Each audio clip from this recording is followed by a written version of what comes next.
It has been time to celebrate this weekend. You could see footage from the club here. Ephesians Price Sock, 49ers defensive back, new cornerback, the 6'3 corner, partying it up, as we could see on social media. But the time to celebrate, wrapping up. Now it's time to work. Now it's time here. I could lean out of the frame. You see the number 16 right there on Joe Montana. 49ers have 16 rookies officially added to this football team. 8 draftees, 8 undrafted free agents. And we are going to go through how all 16 of these guys fit onto the 49ers depth chart. And, first Kyle Shanahan talked about the 8 draftees. And I think a fair question to ask is how many of these guys will end up making the 53-man roster? Well, here is the head coach's initial appraisal. I'm always hoping that we got a chance that all these guys make the team. That's kind of the goal with all your draft picks. When you go in with 6 and you can find a way to get 8, if we can find 8 guys to make our 53, you get a lot better. Now, I think starting with free agency, how free agency went, I think that's going to be a huge challenge. That's why you get in some spots and you're like, man, I really want to take this position. But the best available here, I don't think can beat out who we have. Whether you want to get better or not at that position, it doesn't always show that way. And I think we really did good in free agency, so I think it'll be a challenge for all 8 of these guys to make our team. I think we have a chance for a couple guys possibly to start or have a chance to start. And I think a number of these guys can be a big part or have a chance to start 2 years from now when you have some unrestricted free agents that we lose. So overall, I hope all 8 guys just contribute. So Kyle Shanahan wants all 8 to make that 53-man roster. Notice that he said, I hope that a couple of these guys find a way to start this year. That, I think, is realistic, and I think that people need to calibrate their expectations based on the probability of the NFL draft. First-round selections are typically expected to be starters year one to be successful, unless there's an extenuating circumstance, unless it's a raw quarterback who you want to give 1 year. But typically there's about a 50 to 60% hit rate with first round picks just to become starters. You would hope that happens in year 1. Round 2 and round 3, I don't think the expectations based on what has actually happened historically are that steep.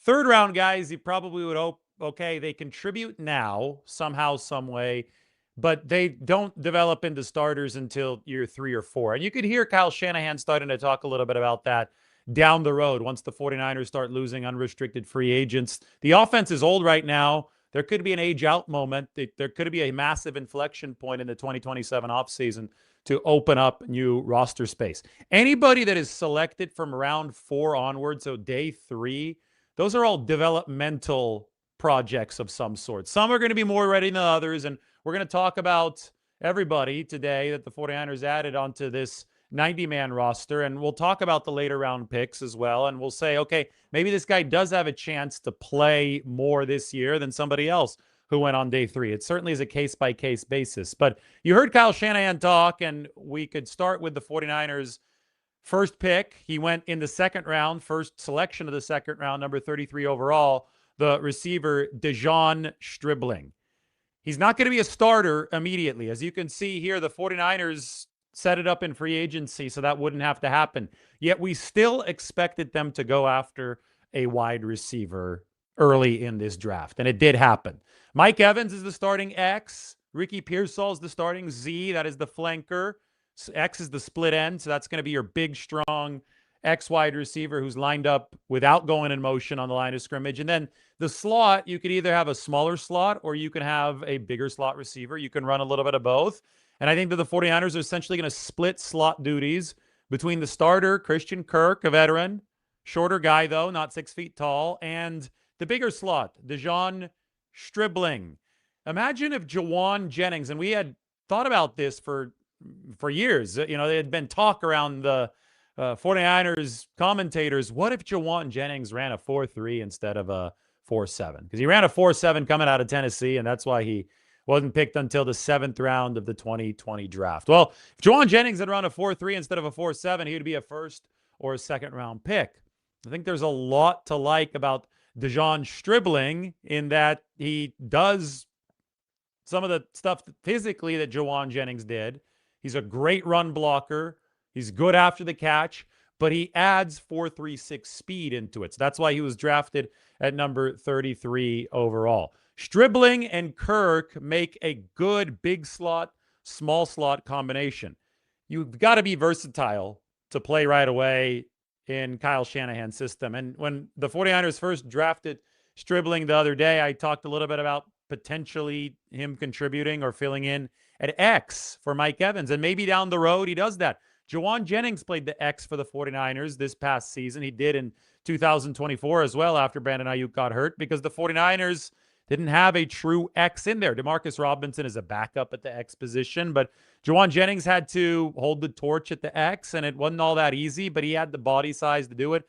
I think that Stribling does as well, but I think that you're going to see him play regardless, even if he's not a starter, because Christian Kirk's role as the F, as the slot receiver, is not a full-time role. He's the small slot. De'Zhaun Stribling is going to be the big slot. And the more effective that he is, the more of Christian Kirk's playing time he's going to eat up. He also will be able to fill in at the other receiver positions, but it might take him a little bit longer to be fully proficient in those because you've got to pick a spot and start developing at it when you are an NFL rookie drinking from the fire hose. So that's where Stribling fits. Easy 53-man roster qualifier. As you guys know, if you're familiar with the way that we look at these rosters, left side is of this dividing line right here are qualifiers for the 53-man roster. Right side are guys who I don't think are going to make it, but obviously are candidates for the practice squad. All right, on to pick number 2, Romello Height. This is they picked him at 70 overall. They traded down from 58 to 70. So I've got the defensive line set up right above the little picture-in-picture here. You can see the 4 positions, 2 defensive end spots, 2 defensive tackle spots. The foundational pillars, Bosa and Odighizuwa, are highlighted in yellow. Now, remember that the 49ers used the 3rd-round pick to send Dallas's way for Osa Odighizuwa. So I consider Osa part of this draft class. San Francisco needed, right here, a 3-technique defensive tackle because they weren't able to rush the passer at all from either defensive tackle position last year, but they needed that pass rusher, which is going to come primarily from the 3 technique. So they traded for Osa, who had 56 pressures last year, who's effective when it comes to getting after the quarterback. Well, then the 49ers, to continue improving the pass rush, drafted Romello Height, an edge rusher, at number 70. Now, they lost Bryce Huff, who essentially held this role to begin last season. Your 2 base down defensive ends when the team is healthy are Nick Bosa and Mykel Williams. The 3rd defensive end is the pass rushing specialist who replaces Mykel Williams on passing downs. Williams then moves inside to essentially replace Alfred Collins and rushes against guards. So Romello Height at the 239 pounds, game record kind of guy on these 3rd down passing situations. He's light. I don't expect him to ever be a base down guy, but he makes the 53-man roster as the 49ers de facto lightning NASCAR package defensive end opposite of Nick Bosa. I could also put him down here in Keon White's spot. It's the same thing, but Keon and Mykel are more or less interchangeable, so I wanted to put those 2 guys here together on the depth chart. All right, so Romello Height, that is an easy qualifier for the 49ers 53-man roster. Now we move to the running back position, and Kyle Shanahan talked about this in the press conference after the 49ers picked Kalen Black out of the University of Indiana. He talked about numbers and dynamics at running back, so have a listen. Who's the most, natural running back? Like, I love 3rd down backs, all the pass game stuff that people can bring, but when it just comes to running the ball, you need to have more than one starter. And we've gone through a number of years here where we've been through at least 4 backs. Last year was one of the abnormal years it was awesome, but our starting back was able to stay healthy. Usually it happens a lot. It's not just the 1, it's the 2. We've gone through 4 a number of times. And so what he could do as a true starting running back is what I liked. A guy, if you ever had to give him more carries, could he hit the right hole? Can he move the chains? When you only block it for 3, can he get 5? The physicality he ran with, how he broke tackles. When he did get into open space, how he didn't sit there and stutter his feet. He just broke to open spots and got yards. And then what he did at his pro day, when you see a tough, hard-nosed runner who ends up running the 40 that he did, to know what else is in his body for more explosiveness and stuff like that. And, you know, they didn't throw him the ball a lot, but when you watch his Senior Bowl, you watch his older tape from his other school, you see that he has that skill set that you can really develop, and, you know, you got a guy you can win with. So Kalen Black, the running back out of Indiana, went at number 90 overall. That is a third-round pick, and as I said at the top of the show, third-rounder has to be ready to contribute immediately, and you think of him as a starter in a couple seasons, 2 or 3 years. Well, you listen to Kyle Shanahan talk about Kalen Black there, and he thinks that he has a starter skill set. For a running back to hold that honor in a Kyle Shanahan offense, he has to be able to catch the football. Kalen Black only had 8 receptions over the past 2 seasons for Indiana, but it's not because he can't catch or he can't run routes. They just had a bunch of good receivers and a really good quarterback in Fernando Mendoza, and they were just burning people downfield. Prior to Indiana, James Madison, Kalen Black had a season with 26 receptions, which is a much more considerable number. Then the 49ers went to the Senior Bowl, and they scouted Kalen Black there. John Lynch had an excellent interview with him at the Senior Bowl, and it seems to me that Lynch might have been a bigger proponent to draft Kalen Black than even Kyle Shanahan. He was blown away by the in-person interviews. So you could save all of your third-round Shanahan running back jokes there if John Lynch indeed was the driver behind this. But there's consensus, maybe not with the big boards around all of football, but consensus within the 49ers building, which is what they care about and what people should care about because they know their team better than outsiders do. But anyway, the Shanahan measure for, you know, is this guy starting caliber material was essentially listed in what I just played for you. He wants to see a running back that can get that extra yardage. He wants to see some juice when it comes to speed because that could lead to explosiveness downfield. Kalen Black was snubbed from the NFL Combine. But then at his pro day, he ran a sub-4 540, and the 49ers, that was an eye-opener for San Francisco.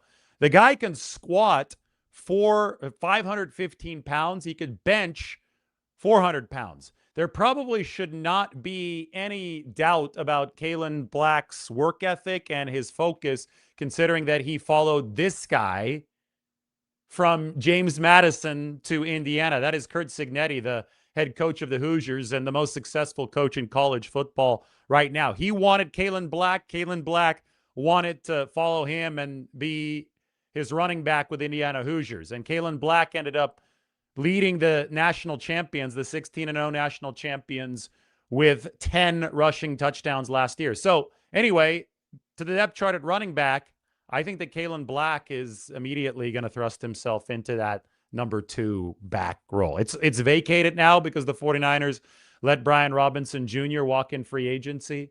Jordan James usurped Isaac Guerendo last year on the depth chart. I think it stays the same. Black and James are similarly built. They're 5'9" running backs, low to the ground, but they've got some width to them.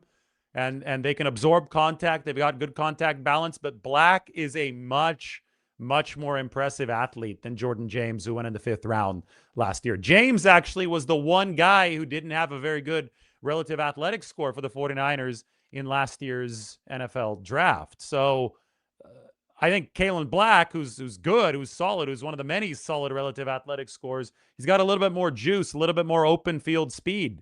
And if he can hold on to the football, because that's one thing Jordan James didn't do. He didn't fumble in college. But if Black can hold on to the football in preseason during the 49ers training camp, I really think that he immediately is going to be running back number 2 behind Christian McCaffrey. Now, this might be a little bit unrealistic, and maybe I can make the change in real time.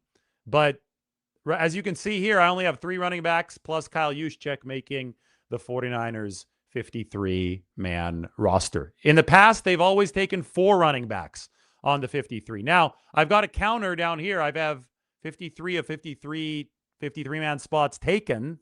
So I'm going to have to sacrifice a player somewhere else in order to fit a 4th running back. And I think that, you know, maybe Isaac Guerendo with his athleticism, despite the fact that he hasn't been somebody that the 49ers can rely on yet. That he has flashed. He did in 2024. Let's say that Isaac Guerendo does end up making the football team as the 49ers' fourth back. That just means we move him over here. And we move Patrick Taylor Jr. up one depth spot, but Patrick Taylor Jr. still projects as the 49ers practice squad guy. Much more likely that San Francisco carries 4 running backs and 1 fullback, but the pecking order, I think I would predict, will be Kalen Black, the 3rd-round pick ahead of Isaac Guerendo. All right, why don't we go to the 49ers' 4th pick? Now we're moving on to the developmental day, day 3. This is where you could take your swing on traits. Right. And the 49ers with number 107 in the 4th round, they got a guy with real traits, a 36.5-inch vertical leap for Grayson Halton. And John Lynch spoke of Grayson Halton at the press conference after the 49ers finished the draft. Here is San Francisco's GM on the defensive tackle. Plays the style that we like to play. Plays in the the opposing offense's backfield, attacking style, team captain, really impactful player. And you talk to the people at Oklahoma, they rave about him, and we're really surprised he lasted that long, and really thrilled to pounce on him when he got there. So one reason that Halton might have lasted until number 107, despite the fact that he had some absurd metrics, he was number 2 amongst all defensive tackles in pressure rate, 13% in this NFL draft. He actually, in some sparing time as a run defender, had the highest run stop win rate in the country, 9.9%. But you ask, why was his time as a run defender sparing? Well, take a look at the spider chart. Yesterday, I played you the 36.5-inch vertical leap, which for Grayson Halton, this guy is over close to 300 pounds, right? I think 293 at the NFL Combine. His vertical jump is higher than JSN's, like the receiver, Jackson Smith-Njigba of the Seattle Seahawks. His vertical jump is greater than that. That is how much of an athletic freak as far as the explosiveness goes Grayson Halton is. But there are also some shortcomings. And here's the spider chart for Grayson Halton. You can see the vertical jump is off the charts. The broad jump is also very good. The 40-yard dash at 4.8 is awesome. The 10-yard split is good. But all of a sudden on this side, he's well below average. He doesn't have long arms. He's not all that tall. And obviously the weight at 293 pounds for a defensive tackle, he's not like a CJ West or an Alfred Collins. He's like an Osa Odigizua. And but the thing about Osa, and the reason that Osa is making $20 million per year, is that he has proven himself against the run over a greater load of snaps. Somebody like Grayson Halton over college had to be a little shielded from the run. So he's a pass rushing specialist. So what does this mean in terms of the 49ers depth chart? Well, we could scroll down to defensive tackle, and I could see right here, Grayson Halton, I would put him right there behind Osa Odigizua. Mike, this is something we got to ask Mike for. The relative athletic score, can you find a comparison between Osa Odigizua and Grayson Halton? It'd be really interesting to see how they compare side by side in the relative athletic score, because I'm going to have Grayson backing up Osa as the 49ers 3 technique. And, when you talk about developmental gradients, some guys on day 3, you just redshirt them. They don't play at all their first year. Other guys are going to have some snaps. I think Grayson Halton falls into the latter category. I think he sees some snaps. I think he could give Osa Odigizua some breathers. And I think that this is, a player who may not be ready-made to dominate, but based on some of the tape that we've seen, based on the production in college, he's somebody that's going to be ready-made to create a hustle impact very soon for the 49ers. Chases guys down like a banshee, according to Dane Brugler. So anyway, both of the 49ers D-line draft picks, I see them making the team. And not only that, I see them making the rotation. It's an 8-man rotation, typically 4 defensive ends and 4 defensive tackles. Bosa, Romello Height, Michael Williams, and Keon White are your defensive ends. Alfred Collins, Osa Odigizua, CJ West, and Grayson Halton, I think, are your defensive tackles. You can throw in one more guy there, whether you want to be tackle heavy or end heavy for any particular game. So maybe it's Okwanu, maybe it's the Hulk, maybe we'll talk a little bit more about the defensive end, Michael Kamara, the undrafted free agent, but this is what the 49ers top 8 rotation looks like exiting this NFL draft. All right, we've got the Osa Odighizuwa Grayson Halton comparison, and it's as good as I thought it was going to be. This is really satisfying. You can really, when you look at these relative athletic scores, you can start to truly figure out what the 49ers are looking for in terms of profile. And this is the side-by-side. Halton, a little bit better athlete than Odighizuwa. They're both on the smaller side of the spectrum. Unfortunately, Osa did not run a 40. We don't have that recorded. And maybe if he did, it would have been really similar to Grayson's, and then the relative athletic score would have been better for Odighizuwa, who was, by the way, only 282 pounds back in 2021. He's added some weight. He's up at 290 or 293 now. Halton is at 293. Based on how fast Osa Odighizuwa's short shuttle was, I think he would have run a decent 40-yard dash. As you can see here, his shuttle and 3-cone times, so his change of direction better than Grayson Halton's. So maybe it's a case of Osa Odighizuwa slower in terms of the straight line, because we didn't see the testing on the 40 and the 20, but quicker in terms of change of direction, which also is very, very important. Unfortunately, we don't have a bench on Grayson Halton, bench press mark, but we did see that spin move at the Senior Bowl in that video. That was, I forgot who took that. I think it was Trevor Sikkema's video online from the Senior Bowl. He just had that really clean spin and then a strong just shove out with his arm, and the guard went flying. So obviously strong as well. All right, let's keep on moving down the line of 49ers draft picks. We are now on to Carver Willis, the 49ers 4th-round pick at number 127. Now, Willis was an offensive tackle for Washington in his final year of college football. He's not going to play tackle for the 49ers. Carver Willis is going to play guard for San Francisco. And that's because his arm length is only in the 31s, 31 plus something inches. The 49ers talked a big game, and they delivered on that big game regarding the addition of another rookie or another player into the left guard competition. So I'm not going to disrespect the veteran Robert Jones, who has started at the left guard position before in his NFL career for the Miami Dolphins. He's going to be in the first string spot for now, but Carver Willis, moving over from tackle, is going to get to compete for that spot. Spencer Burford started as a rookie coming over from left tackle at University of Texas San Antonio back in, 2023? So what was it, 2022? I think it was 2022. Yeah, it's been a while since Spencer Burford first joined the 49ers as a 4th-round pick. So anyway, Carver Willis is going to try to take the same path as a Spencer Burford and start right away as a rookie. We'll see if he could beat out Robert Jones. He's got decent testing marks.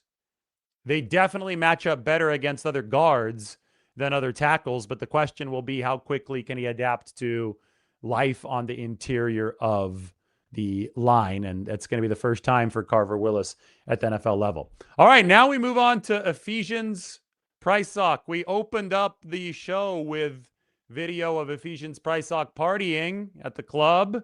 This is the cornerback, the 6'3" cornerback out of the University of Washington, just like Carver Willis.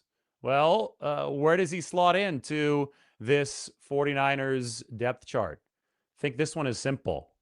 Right behind De'Amado Lenoir. He's a special player as far as athleticism goes. 6'3", 4'4", 40. I mean, we had a comparison between Ephesians and Akello Witherspoon and Richard Sherman. I could bust out the Sherman comparison. Mike sent this one yesterday. We have so many of these that I have saved onto this computer. By the way, I've got, and I'll get to it in a little bit, the video that we have of Grayson Halton ripping through with that spin move. Remind me to get to that before we finish this one. Right now, I'm looking for the relative athletic score comparison for Prysock and Richard Sherman. Mike, if you have it, can you send it to me? Because I can't find it in my files right here. It's too bad. I think Mike should have it, and we could take a look at the two 6'3" cornerbacks next to each other. For the time being, I can give you guys this. I think that Ephesians is obviously an outside cornerback. So he's going to be competing with Jack Jones to be the 49ers quarterback number 3. Maybe Nate Hobbs is in on that competition as well, but I've repeated this several times. Nate has played some safety before as well. I would not be surprised if Nate is just focused on playing a big nickel position, safety / big nickel. The 49ers, without having drafted a safety, they did sign one in undrafted free agency. It is very possible that Nate Hobbs takes some of that fourth safety role, but also delivers as the big nickel, which a safety delivered last year. That was Jason Pinnock, the safety who became the big nickel to help Upton Stout in some of those tougher assignments against tight ends. So I think that Ephesians is obviously an outside cornerback. He's going to be competing against the likes of Jack Jones. All right, let's compare Ephesians Prysock to Richard Sherman. This is going to be fun. This is why relative athletic scores exist. The two 6'3" corners the 49ers obtained from the Pacific Northwest. Ephesians on the left, Richard Sherman on the right. Richard didn't have a great 40 coming out of Stanford in 2011. The 10-yard split and the 20-yard split, not great either. Ephesians is faster, 4.45 versus 4.6. But as you can see, the height very similar, the weight extremely similar. The 3-cone drill is exactly the same, 6.82. And that's an important one for corners because that's going to measure the COD, change of direction, short area quickness. So it's all going to be about Ephesians Prysock developing as a tackler, finding that dog within him. Doesn't want to become another Ahkello Witherspoon for the 49ers, but they're excited because he did some good stuff on tape at the University of Washington. We move forward to Jaden Duggar. All right, this is a fun one. And the 49ers, speaking of the Seattle Seahawks, Legion of Boom, 49ers have KJ Wright, one of their great linebackers, as their linebackers coach now.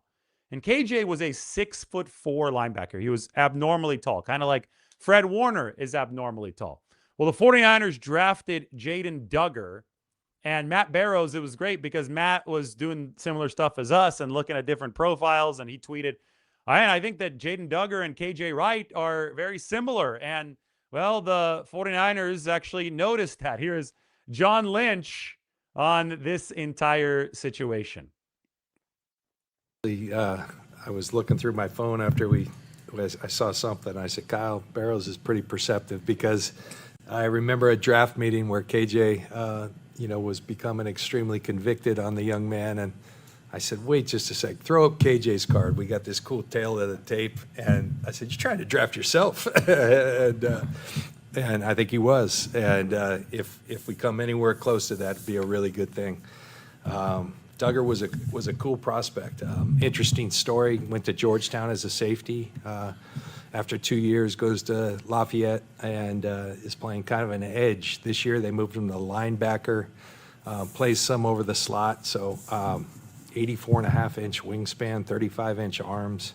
Really intriguing dude. And we just want to get him in the building. I think there's impact he can make right away, but then development that we really believe he can be a really fun player to work with and a really impactful player for our team. All right, so somebody who's played safety, who's played outside linebacker, and played inside linebacker in 3 successive seasons. That is the Jaden Duggar story. I've got him right here as a backup linebacker because the 49ers, they came out and they said, we even talked to some of the scouting guys, and they said they view him as a stack linebacker. Okay, stack linebacker means either middle or weak side linebacker, one of these two spots. Not strong side linebacker. That's the Sam. That's where Jaden Duggar was 2 seasons ago for Louisiana. Not safety. That's where he was a couple seasons ago, 3 seasons ago for Georgetown. But 49ers linebackers typically have DB backgrounds because they want these guys to cover. San Francisco has set the standard in the NFL for linebacker play with Fred Warner, with Dre Greenlaw. They had Azeez Al-Shire on this team back in 2022. That was a hell of a trio. They're trying to bring some of that back, and the hope for them is that Nick Martin can take that next step and be the strong side linebacker. If there is a guy who redshirts this year, who the 49ers are able to stash away for a season, it might be Jaden Duggar. Because I think he needs to add some weight. I mean, he still has a little bit of a safety's frame to play in the NFL, to play a Warner-like position in the NFL, because that is one of the comps for somebody like Jaden Duggar. He's going to have to get stronger. And I think an NFL weight room transforming his body is something that's going to need to happen for success to take place in this league. But the promise, I mean, this is Duggar compared to Fred Warner coming out of college. This is really cool, right? This is the thing that really jumps out at me. Look at Warner's arms, 32 inches, circling it over here. Duggar's got 35-inch arms. I mean, that is just insane. And it has me thinking, is this guy going to line up as an edge rusher at any point? Because he was essentially that a couple seasons ago at Louisiana Lafayette. You see him rushing the A-gap out of these blitzes, and it's like this, I mean, just pterodactyl, right? I mean, he is extremely, extremely wide wingspan. So there's going to be reach in pass defense. We get that, but there's also going to be reach to keep blockers at bay, to corral quarterbacks, to make tackles. It's like Fred Warner, but with a wingspan that's about 6 inches greater, 3 inches on each side, right? I just knocked over a bottle of water. I'm sorry. Well, it didn't spill, though, because it's empty. It's one of these fancy Saratoga Springs waters. They're really good. It actually had a little bit of water in it, but it didn't spill, so that's good. Anyway, I'm excited to see what comes of Jaden Duggar. You could tell that John Lynch is as well. I just don't know if that's going to be a year one thing.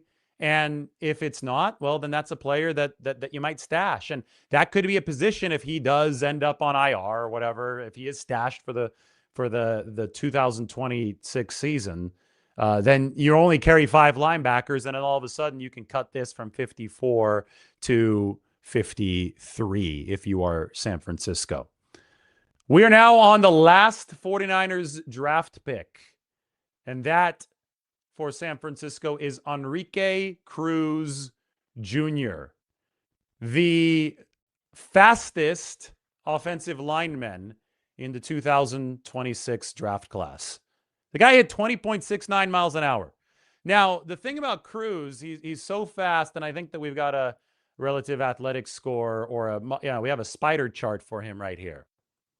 So you could see that the speed and the vertical jump, 35 inches, the broad jump, I think close to 10 feet. I mean, all awesome, right? The speed is definitely evocative of a tackle in Kyle Shanahan's scheme. You have to have the ability to get out in space for the outside zone. They've always had a preference for fast tackles, but they also have had a preference for long arms at tackle because you need to be able to keep those edge rushers trying to run the hoop at bay. And his arms aren't that long. His arms are 35th percentile. The height is 45th percentile, so a little bit below average. However, when you see the extreme speed that Enrique Cruz brings to the table, you get it, and you say, okay, they'll try to stretch this into a tackle. They already drafted somebody that they're going to put at guard in Carver Willis, who's got worse measurables than this. These are tackle measurables. If he didn't have this kind of speed and this kind of broad jump, then you would say, okay, maybe a guard. But the fact that he moves this well, for an outside zone coach, this is really exciting to get him out into space. So I see this pick, the 49ers' final one of the 5th round, being a developmental swing tackle candidate with some upside because of the speed. We can go to the actual depth chart here. And I think if Cruz makes the roster, which I think he will, it pushes Austin Pleasance out of the picture. I think if Carver Willis makes the roster, which I think he will, it might push Connor Colby out of the picture because Vidarian Lowe is the top swing tackle. Enrique Cruz would be the developmental swing tackle. Obviously, Trent and Colton are the top tackles. I mean, maybe Robert Jones doesn't pan out for the 49ers, and it's Carver Willis starting at left guard, and you keep Connor Colby on the 53-man. I mean, all of these permutations are possible, but I think at tackle especially, it's Trent, it's Colton, it's Vidarian Lowe, and I think there's a 4th tackle spot they're willing to open up on the 53 if Enrique Cruz grabs it. May not be open for Austin Pleasance, but it may be open for a rookie entering the NFL. All right, now we just have to go very quickly. We got to get up to 16 through the undrafted free agents. Now, these guys, I don't have them projected to make the roster, although I'll give you the one who I believe has the strongest chance to make the 53-man roster. Wesley Grimes and Will Pauling, a pair of wide receivers. Grimes, more of an XZ kind of guy. He's 6'2". He's bigger. Pauling is a 5'9" slot, so he's going to be on the practice squad, scout team, whatever you project there, but I don't project him to make the 53-man roster. That's why he's over on this side. Khalil Dinkins, the tight end out of Penn State, has a shot to be the 49ers' fourth tight end, but the roster's crowded. It's going to be tough to convince San Francisco that they need to carry a fourth tight end like they did in the past, so I've got him projected over to the practice squad. 2 defensive tackles. It's crowded in that DT room, though, between Collins, Odigizua, West, and Halton. It is smart, though, to be positioned in case the team needs you, in case there are injuries. Sebastian Valdez and Evan Anderson are still around, but Eason out of Tennessee, Thompson out of Illinois. Eason is a bigger guy, 313. Thompson around 300, 303. I think both of them do not project to make the 53. Eason's more of a run stopper. Thompson is more of a pass rusher. The player who is a true dark horse and has a chance, I think, to make this roster because he was so damn productive in college, and because he played for this guy, he played for Curt Cignetti, just like Kalen Black, the running back, transferred from James Madison to Indiana, is right here, Mikhail Kamara. Now, Mikhail, we've been looking at so many good relative athletic scores, right? Like downright impressive ones. The reason why Mikhail Kamara wasn't drafted is because he's got a bad relative athletic score. Look at it. That hurts my eyes. Look at all that red. It's only 2.15. I mean, you've got excellent ones across the board of the 49ers draftees, to the point where I made a whole graphic, or Mike made the graphic. Give him credit. We got to see all this. But, oops, we just accidentally went to the wrong spot. You've got the excellent ones right there, and then you have the Mikhail Kamara relative athletic score, which was anything but excellent. A lot of red on it. However, despite the fact that this guy was not a draftable athlete for the 49ers, he was productive as hell in college. 127 pressures over the past 2 seasons, led the country. I mean, a machine on a machine of a team. It was a great front. But somebody who had 10 sacks 2 years ago, somebody who has a relentless drive to get to the quarterback, somebody who's been an underdog his whole life. I think that there's aspects of that you like if you're the 49ers. If anybody slips or if anybody gets hurt, and there are guys recovering from surgeries right now, 3 of them at defensive end, Keon White, Michael Williams, Nick Bosa, right here, Mikhail Kamara, move him over from the right side to the left. I don't think that's that hard to project. I think that is the big fish of the 49ers undrafted free agent acquisitions because of how good of a football player he had been for the defending national champion Indiana Hoosiers. And then we had John Lynch talk about the safety position. The 49ers added Jalen Stroman out of Notre Dame. He's not fast. He's a 4.7 guy, more of a run fitter. And it's going to be tough for him to make this team since I think the 49ers are fairly heavy on safeties that can play near the box. I mean, Malik Mustafa probably has that job locked down, but the 49ers do need help, like depth there. And I think they still do need more of a free safety on the back end. Trade for Jesse Bates, sign your own version of Deshaun Gibson. We'll see what happens. Finally, Jack Bomeister down here, the punter. He's a right-footed punter out of the University of Texas. Corliss Waitman is the left-footed punter whom the 49ers signed in free agency. Waitman, it's his job to lose. Bomeister maybe around there just to give the 49ers return men. I think that might be Jordan Watkins, who did it in college, some more spin and a way to actually practice with what they're going to be seeing during the season. All right, guys, everybody, thank you for watching. That is it. We will talk to you very, very soon.